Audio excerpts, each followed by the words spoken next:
കർത്താവ് നിങ്ങളോടുകൂടെ അങ്ങേ ആത്മാവോടും കൂടെ. വിശുദ്ധ മത്തായി അറിയിച്ച പരിശുദ്ധ സുവിശേഷത്തിൽ നിന്ന്. കർത്താവേ, അങ്ങേക്ക് മഹത്വം. അധ്യായം 18 1 മുതലുള്ള തിരുവചന ഭാഗം. അക്കാലത്ത് ശിഷ്യന്മാർ യേശുവിനെ സമീപിച്ച് ചോദിച്ചു, സ്വർഗരാജ്യത്തിൽ വലിയവൻ ആരാണ്? യേശു ഒരു ശിശുവിനെ വിളിച്ച് അവരുടെ മധ്യയെ നിർത്തിക്കൊണ്ട് അരുൾ ചെയ്തു, സത്യമായി ഞാൻ നിങ്ങളോട് പറയുന്നു, നിങ്ങൾ മാനസാന്തരപ്പെട്ട് ശിശുക്കളെപ്പോലെ ആകുന്നില്ലെങ്കിൽ സ്വർഗരാജ്യത്തിൽ പ്രവേശിക്കുകയില്ല. ഈ ശിശുവിനെ പോലെ സ്വയം ചെറുതാകുന്നവനാണ് സ്വർഗരാജ്യത്തിൽ ഏറ്റവും വലിയവൻ. ഇതുപോലുള്ള ഒരു ശിശുവിനെ എൻ്റെ നാമത്തിൽ സ്വീകരിക്കുന്നവൻ എന്നെ സ്വീകരിക്കുന്നു. കർത്താവിൻ്റെ സുവിശേഷം. ക്രിസ്തുവേ, അങ്ങേക്ക് സ്തുതി.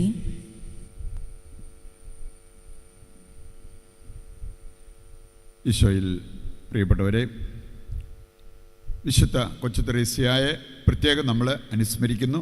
തിരുനാളായിട്ട് ഈ ദിവസം നമ്മൾ ആഘോഷിക്കുകയും ചെയ്യുന്നു. ഈ വിശുദ്ധയുടെ നാമധാരികളായിട്ടുള്ള എല്ലാവർക്കും നന്മ നേരുകയും അവർക്ക് വേണ്ടി പ്രത്യേകമായിട്ട് ഈ ദിവസം നമുക്ക് പ്രാർത്ഥിക്കുകയും ചെയ്യാം.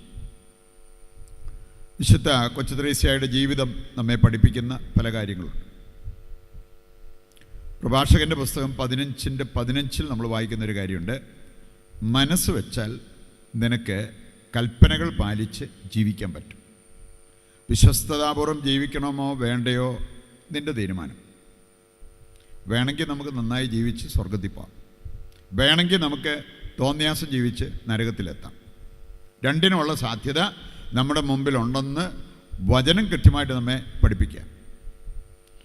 5 പെൺമക്കളുണ്ടായിരുന്ന ആ ഭവനത്തിൽ അമ്മ അതുങ്ങളൊക്കെ കുഞ്ഞായിരുന്നപ്പോൾ തന്നെ മരിച്ചു. അപ്പനാണെങ്കിൽ നല്ല ധനിക കുടുംബത്തിൽ നിന്നുള്ള ഇഷ്ടം പോലെ കാശും സൗകര്യങ്ങളും ഉള്ള ഒരു കുടുംബം. ഇവർക്ക് വേണമെങ്കിൽ ഡാൻസും പാട്ടും ബാറും തീറ്റകുടിയും ഒക്കെ ആയിട്ട് ജീവിക്കായിരുന്നു. അങ്ങനെയൊക്കെ പോകുന്ന വ്യക്തികളെ ഇന്ന് നമുക്ക് കാണാൻ പറ്റും.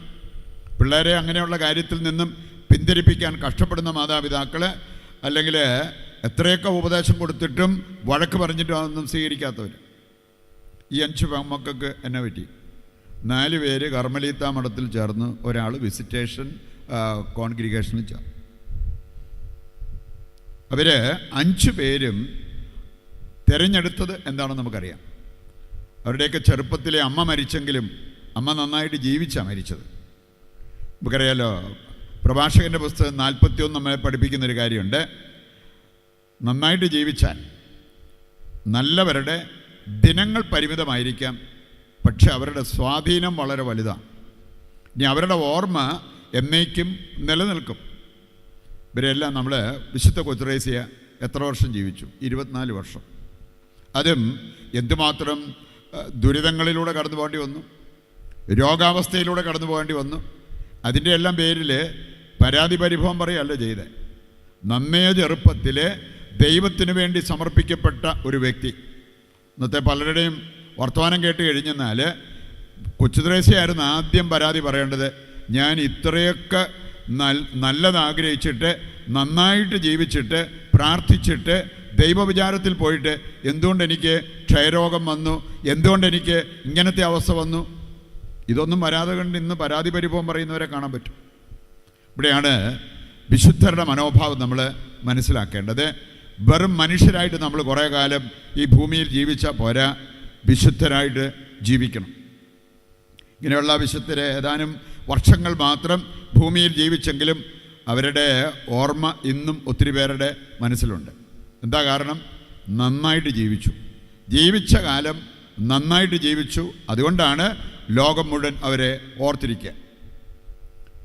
വെഞ്ചസ്ലാവുസ് രാജാവ് എന്ന് പറഞ്ഞൊരു രാജാവുണ്ട്. ഇനി അദ്ദേഹത്തിൻ്റെ ഒരു പ്രത്യേകത സുഖജീവിതം. അദ്ദേഹം ഒരിക്കൽ അദ്ദേഹത്തിനുള്ള കോഴി വറുത്തത് ഇച്ചിരി മൂത്തുപോയി.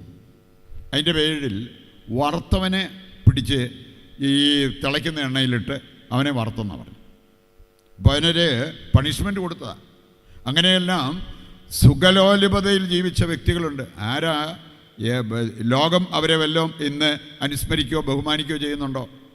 അതുകൊണ്ട് നമുക്ക് ജീവിച്ചിരിക്കുന്നത് എത്ര ദിവസങ്ങളാണേലും എത്ര വർഷങ്ങളാണേലും അത് വളരെ കുറവാണേലും അതല്ല, ജീവിച്ചിരിക്കുന്ന കാലം അത്രയും നമ്മൾ ദൈവത്തിന് വേണ്ടി ജീവിക്കണം എന്നുള്ള ആ ഒരു തീരുമാനം, അതാണ് നമുക്ക് വേണ്ടത്. ഇതാണ് വിശുദ്ധ കൊച്ചുത്രേസ്യയ്ക്കുണ്ടായിരുന്നത്. അങ്ങനെയൊക്കെ ചിന്തിച്ചത് കൊണ്ട് ഈ കഷ്ടപ്പാട് ദുരിതങ്ങളൊക്കെ വന്നെങ്കിലും മറുവശത്ത് ദൈവം കൂടെ നിന്ന് അവളെ സഹായിച്ചു. ഇവിടെയൊക്കെ ഈ കാലയളവിൽ ജീവിച്ചിരിക്കുന്ന ഒരു മനുഷ്യനെക്കുറിച്ച് ഒരു വീട്ടിൽ ചെന്നപ്പോഴത്തേക്ക് അവർ പറഞ്ഞതാണ്, പഞ്ചക്ഷതധാരിയായ ആ മനുഷ്യൻ്റെ പ്രാർത്ഥന അവരെ അതിശയിപ്പിച്ചു. ഒത്തിരി ഒന്നുമില്ല കേട്ടോ, വലിയ പാരഗ്രാഫ് പ്രാർത്ഥനയൊന്നുമില്ല. ആ മനുഷ്യൻ ഇടയ്ക്കിടയ്ക്കെല്ലാം പറയാറുള്ള ഒരൊറ്റ വാക്ക്, ജീസസ് ഐ ലവ് യു, കർത്താവേ ഞാൻ നിന്നെ സ്നേഹിക്കുന്നു. വിശുദ്ധ കൊച്ചുത്രേസ്യ ചെയ്തെന്തായിരുന്നു? ഇത് തന്നെയാണ്. വിശുദ്ധ കൊച്ചുത്രേസ്യ, ദൈവമേ ഞാൻ നിന്നെ സ്നേഹിക്കുന്നു, അത് ചങ്കിൽ നിന്ന് വന്നതാണ്. ഇങ്ങനെ ഒരു വാക്ക് ചങ്കിൽ നിന്ന് വരുമ്പോൾ ആ പ്രാർത്ഥനയ്ക്ക് കൂടുതൽ ഫലമുണ്ടാകും. നമ്മൾ 4 ദിവസം അടുപ്പിച്ച് പള്ളിക്കകത്തിരുന്നിട്ട് കുറേ പ്രാർത്ഥനകൾ ചങ്കിൽ നിന്നല്ലാതെ പുസ്തകത്തിൽ നിന്ന് വായിച്ചു വിട്ടാലും അതിനേക്കാൾ ഫലമുള്ളത് ഈ ഒറ്റ വാക്കിനാണ്. ഇനി ആ മനുഷ്യൻ്റെ കാര്യം അടുത്തറിയാവുന്നവർ പറഞ്ഞത്, ആ പറഞ്ഞതിൽ നിന്നും വ്യത്യസ്തമായിട്ട് ഒരിക്കലും പെരുമാറത്തില്ല എന്ന് പറഞ്ഞാൽ, ദൈവത്തെ സ്നേഹിക്കുന്നു എന്ന് പറഞ്ഞിട്ട് ദൈവത്തെ ദ്രോഹിക്കുന്ന രീതിയിലുള്ള ഒരു വാക്കോ ഒരു പ്രവൃത്തിയോ ആ മനുഷ്യൻ്റെ ഭാഗത്തുനിന്ന് വരത്തില്ല. ഇതായിരുന്നു വിശുദ്ധ കൊച്ചുത്രേസ്യയുടെ ജീവിതം. ഒരു പറഞ്ഞൊരു കാര്യമുണ്ട്, ഞാൻ എല്ലാ വ്രതങ്ങളും അന്നേ പെർമിഷൻ എടുത്താണ് ആ പ്രായത്തിൽ കോൺവെൻറ്റിൽ ചേർന്നത്. വ്രതങ്ങളൊക്കെ എടുത്ത് ജീവിക്കാൻ പറ്റിയത്. അവർ പറഞ്ഞത്, ഞാൻ ഈ 3 വ്രതങ്ങളും കൃത്യമായിട്ട് പാലിക്കും. ദൈവത്തിൻ്റെ വചനം അക്ഷരാർത്ഥത്തിൽ ജീവിക്കാൻ ഞാൻ പരിശ്രമിക്കും. എല്ലാം ഒറ്റ ലക്ഷ്യത്തോടു കൂടി, സ്വർഗത്തിൽ എനിക്ക് പോകണം, സ്വർഗത്തിൽ എൻ്റെ പേരുണ്ടാകണം, ജീവൻ്റെ വൃക്ഷത്തിൽ എൻ്റെ പേരുണ്ടാകണം. വേറെ ഒന്നും ആഗ്രഹിച്ചില്ല. ഇങ്ങനെയൊന്നും ഇത്രയും വിശുദ്ധരായിട്ട് ജീവിക്കാതിരുന്നിട്ട് പോലും ചിലരുടെ ഡിമാൻഡ്സ് നമുക്ക് കാണാൻ പറ്റും, പരാതി പരിഭവങ്ങൾ നമുക്ക് കാണാൻ പറ്റും. അത് വിശുദ്ധ ജീവിതം നയിക്കുന്നതിൻ്റെ അടയാളമല്ല എന്നുള്ളത് നാം മനസ്സിലാക്കിയിരിക്കണം. വിശുദ്ധ ജീവിതം നയിക്കുന്നതിൻ്റെ അടയാളങ്ങൾ വിശുദ്ധ കൊച്ചുത്രേസ്യയുടെ ജീവിതത്തിലേക്ക് നോക്കിയാൽ നമുക്ക് കാണാൻ പറ്റും. ഒരു പരാതി പരിഭവം പറയാതെ അവരൊരാഗ്രഹം പറഞ്ഞ്, എനിക്ക് ലോകം മുഴുവൻ പോയി സുവിശേഷം എത്തിക്കണം, സുവിശേഷവൽക്കരണം, അത് ഞാൻ ആഗ്രഹിക്കുന്നു എന്ന്. അവർക്ക് ഏതെങ്കിലും രാജ്യത്ത് പോയൊരു കൺവെൻഷൻ നടത്താൻ പറ്റുമോ? ഒന്നുമില്ല. ഒരു കൊച്ചു മുറിയിലിരുന്ന് അവരുടെ സഹനങ്ങളെല്ലാം കാഴ്ചവെച്ച് അവർ പ്രാർത്ഥിച്ചു. ഇന്ന് സഭ അവരെ പ്രഖ്യാപിച്ചിരിക്കുന്നത് പ്രേക്ഷിതരുടെ മധ്യസ്ഥ, ലോകമാസകലമുള്ള പ്രേക്ഷിതരുടെ മധ്യസ്ഥ. സുവിശേഷ വേല ചെയ്യാൻ ലോകം മുഴുവൻ പോകാൻ ആഗ്രഹിച്ചെങ്കിലും വേറൊരു രീതിയിൽ ആ സുവിശേഷ വേല ചെയ്തൊരു വ്യക്തിയാണ് വിശുദ്ധ കൊച്ചുത്രേസ്യ. ഇതിനെല്ലാം ഒരു കാരണമുണ്ട്. ഒരുപക്ഷെ നമ്മുടെ ജീവിതത്തിൽ കിട്ടാതെ പോകുന്ന ഒരനുഭവം, പുഞ്ചിരിക്കുന്ന മാതാവിനെ വിശുദ്ധ കൊച്ചുത്രേസ്യയ്ക്ക് കാണാൻ പറ്റി. അവരുടെ മുറിയിലിരുന്ന് വലിയ രോഗാവസ്ഥയിൽ, വേദനയിൽ ഈ രൂപത്തിലേക്ക് നോക്കി പ്രാർത്ഥിക്കുകയായിരുന്നു. രൂപം പുഞ്ചിരിക്കുന്നതായിരുന്നില്ല, പക്ഷേ ആ രൂപം അവളെ ആ സമയത്ത് പുഞ്ചിരിച്ച് കാണിച്ചു. പുഞ്ചിരിക്കുന്ന മാതാവ്. ഇതുപോലെ മറ്റ് പല വിശുദ്ധർക്കും മാതാവ് പ്രത്യക്ഷപ്പെട്ട് പുഞ്ചിരിക്കുന്ന മാതാവ്. പ്രിയപ്പെട്ടവരെ, ആ ഒരു കാര്യം കണ്ടതോടുകൂടി പിന്നെ കൊച്ചുത്രേസ്യയ്ക്ക് വേറൊരു ചിന്തയില്ലായിരുന്നു. ഈ ഈശോയ്ക്ക് വേണ്ടി ജീവിക്കണം, സ്വർഗത്തിൽ പോകണം എന്നുള്ള ആ ഒരൊറ്റ ലക്ഷ്യത്തോടുകൂടി അതിനുവേണ്ടി ദൃഢനിശ്ചയം ചെയ്ത് അധ്വാനിച്ച ഒരു വ്യക്തിയാണ് വിശുദ്ധ കൊച്ചുത്രേസ്യ.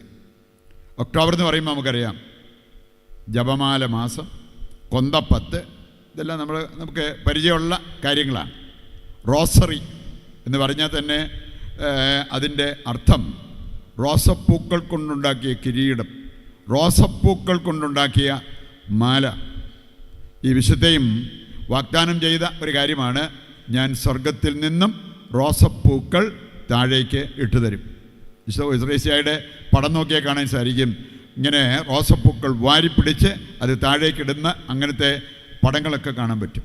പ്രിയപ്പെട്ടവരെ, ഈ മാസം നമുക്ക് കൂടുതൽ ജപമാല ധ്യാനാത്മകമായിട്ട് ചൊല്ലി പ്രാർത്ഥിക്കാം. വിശുദ്ധ കൊച്ചുത്രേസ്യയുടെ മാധ്യസ്ഥം തേടാം. അവരെപ്പോലെ ഒന്ന് ജീവിച്ച് സ്വർഗത്തിൽ പോകാൻ വേണ്ട കൃപയ്ക്കും അനുഗ്രഹത്തിനുമായിട്ട് ഇന്നത്തെ ബലിയിൽ ദൈവത്തോട് പ്രത്യേകം പ്രാർത്ഥിക്കുകയും ചെയ്യാം.